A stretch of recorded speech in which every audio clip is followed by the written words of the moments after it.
Welcome to Solanki education digital. તો ચાલો આજે આપણે શીખીશું ધોરણ 5 ગણિત ગમ્મત સ્વાધ્યાય પોથી પાઠ છે યાદ ક્ષેત્રફળ અને પરિમિતિ। તો એક ચોરસ કેરમ બોર્ડની પરિમિતિ 200 સેન્ટીમીટર છે, તો તેનું ક્ષેત્રફળ કેટલું થાય? તો પરિમિતિ આપણને આપી છે કેરમની કેટલી? 200 અને ચોરસ છે, ચોરસ એટલે ચારે બાજુ સરખી, એટલે 4 એની ચારે બાજુ સરખી। તો અહીંયા જવાબમાં લખીશું ચોરસ કેરમ બોર્ડની પરિમિતિ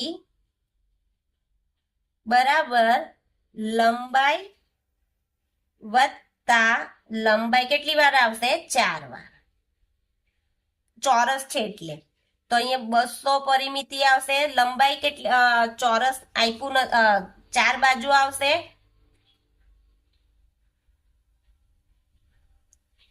વત્તા લંબાઈ।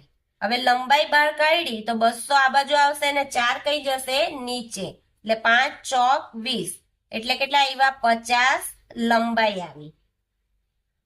હવે એનું ક્ષેત્રફળ શોધવાનું છે,